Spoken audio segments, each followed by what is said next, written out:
When you want to succeed, as bad as you want to breathe, young man, then you will be successful in any area of your life. And so listen to me very closely. I say this to you. I never said when you want to succeed as bad as you want to eat. Because you can go 21 days, maybe 30, if you're Gandhi or Gandhi's mother, without eating. Fast. You can fast for 30 days.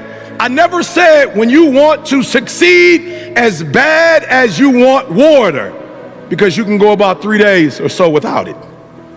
I said when you want to succeed as bad as you want to breathe, you probably only got a minute or so. Then you'll be successful. Always ask me, E.T., what was it like being homeless? I don't remember.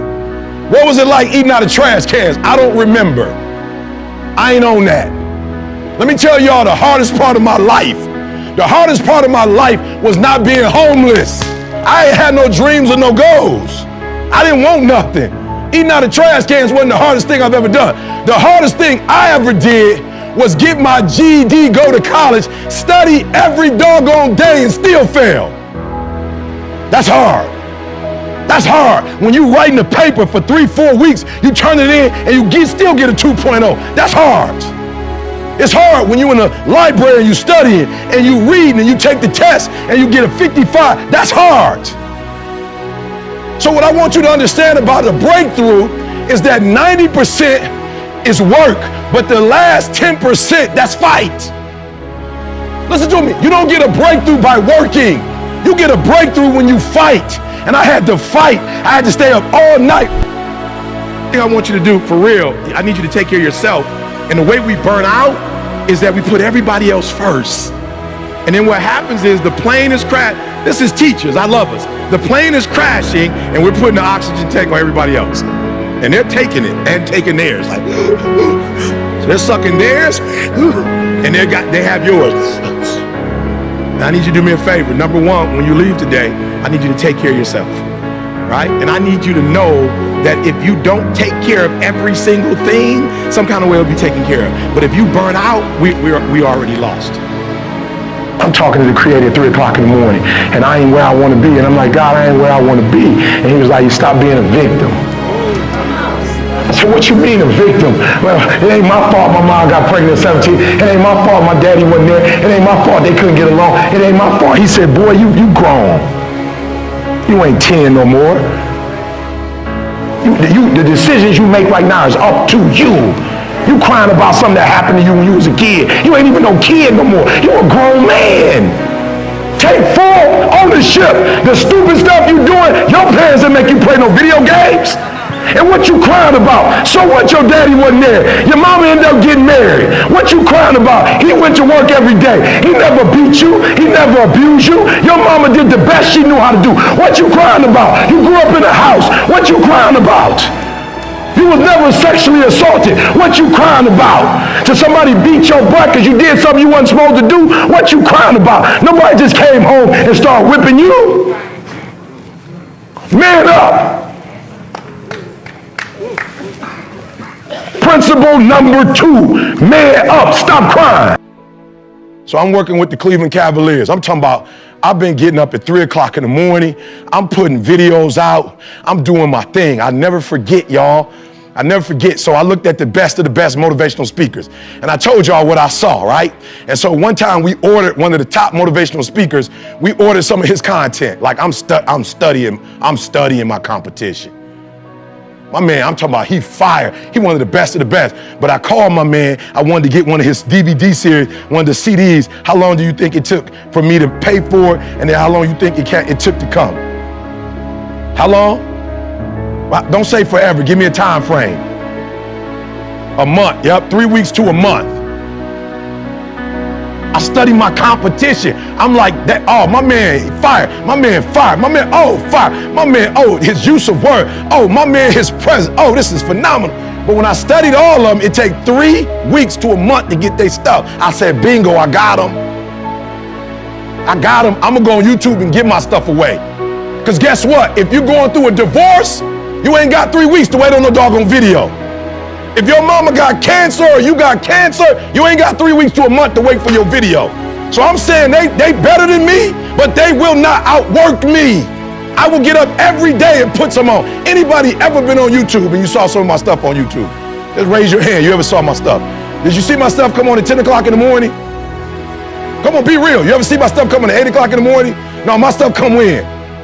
3 o'clock in the doggone morning. I'm doing it every day at 3 o'clock in the morning. I'm telling y'all, the breakthrough, I'm gonna break these boys. Why? Because where they come from, they couldn't get up at 3 o'clock in the morning if they wanted to. They smothered at me. They come from privilege. They got the language, they got the code, they got the rules, they grew up in it, but they will not get up earlier than me. They will not put out more content than me. Beast mode, 1, 2, 3, beast mode, 1, 2, 3, beast mode, 1, 2, 3, beast mode. I beast mode my way to number one. I beast mode my way to number one. All of you are gonna get the information, but some of you aren't gonna do anything with it. Somebody's sitting in this room, just like I sat in the room as a high school dropout. I got my GED. I went to Huntsville, Alabama. I went to Oakwood College. And that man got up and he spoke. And when he spoke, it changed my life. Not because of his words, but because of his words and who I was at the time. I was ready. There were other people sitting in there. I'm telling you, listen to me, y'all. This is crazy. If you go back to my college in 1989, I was already a year behind. It took me 12 years to get a 4-year degree, and I was definitely not the most likely to succeed. But when you put down the Hall of Famers of the people that went to the school, you got to include me. Listen to me very close. You got to hear what I'm telling you. I had come from sleeping on the streets in abandoned buildings, eating out of trash cans. I had gone as a high school dropout who got his GED. So we were all in the same room. Some of us didn't want to be there, some of us did. But the way I took the information, the way I processed the information took me from what, listen to me, I was getting this information as a high school dropout, but I was getting it and I was doing something with it. Other people were getting it and it was like, that wasn't that deep. Or it's deep, but I'll apply it later. I'm telling you, that as much as Ignite the Dream is going to ignite your dream, some of y'all it ain't going to ignite your dream, and there's nothing wrong with the message, it's something wrong with you. And so some of y'all gonna walk out of here, I promise you, on everything I love. You're gonna walk out of this place, and a year from today, you're gonna wake up like Tob and not even believe what happened to your life. There are those of you right now, you at rock bottom. You spent your last dollar to get to this place. Like you are at a crossroad. And if you take this information and you do something with it, it's gonna change your life forever. Ran away from home, of course, left school. And I remember going to church. I didn't grow up in church. I started going to church. And I remember the pastor said to me, young man, if you have any dreams, any goals, if you don't want to go to jail, if you don't want to die at an early age, you have to get your GED and go to college. Now listen to me very closely. My grandma had 14 kids. Out of the 14, only 3 finished high school and nobody went to college. I grew up in Detroit, Michigan. Culturally, college is not important. Why? It does not make sense to go to college.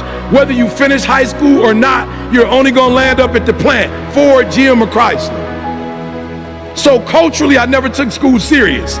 And so this man said to me, he said to me when I was probably 17 years old, look, every single week, did you get your GED? And I would say, no, I didn't get my GED. He'd ask me the next week, did you get your GED?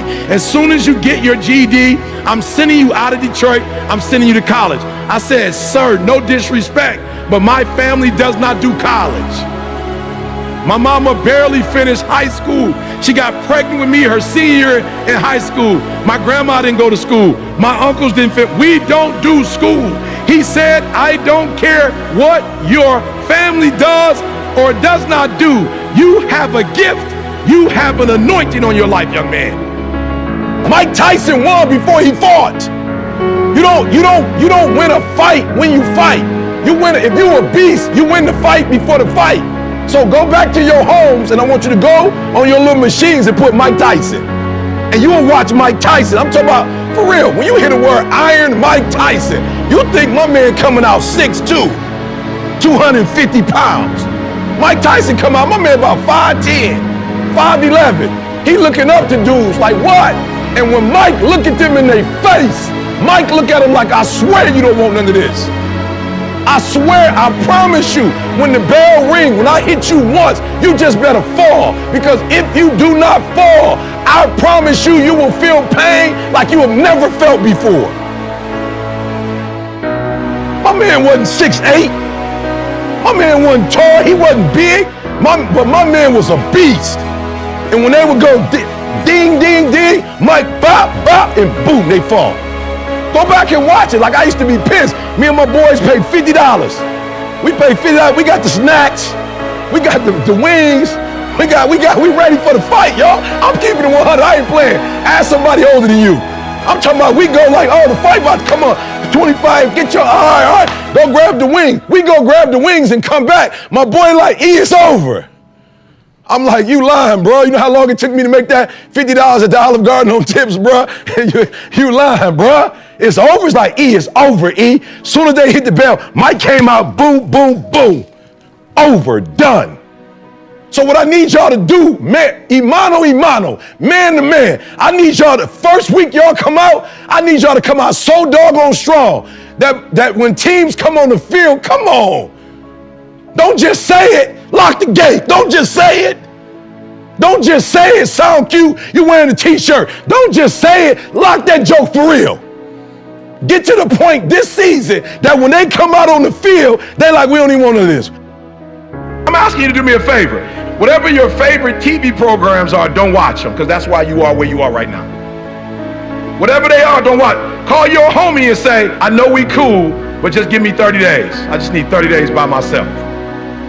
But every Sunday let's break that tradition, because we both broke, and we've been doing that for 15 years. Let's stop doing that on Sundays. I'm just saying for real, like it ain't working. I will get to a place in my life that when you ask me, E.T., what do you do professionally, I will tell you that I energize. I am a performance enhancer. I'm the juice. You walk in you come in my room down and out. When you leave, you ready to run through a wall. It took me years to be able to say one word or one phrase to get people to understand. I develop people personally and professionally. I used to say I have a problem being linear. It takes me too long to say, well, one person, because I would be like, whoa, that's deep. Somebody would ask my man a question, 10 seconds, he would answer it. They would ask me, I'd be like a minute 15, like, I can't get it. I'm trying to narrow this thing down. And somebody came up to me like, what's going on, E? I was like, yo, I'm struggling with oh, okay, let's go through some exercises. I can help you. I'm still not where I want to be, but I'm a whole lot better. Let me give you an example. Somebody said, E, in your conference, you're charging $2,000 when you come to Phoenix. Like, I'm thinking about doing day 2, but it's $2,000, bro. Like, what's the difference between day 1 and day 2?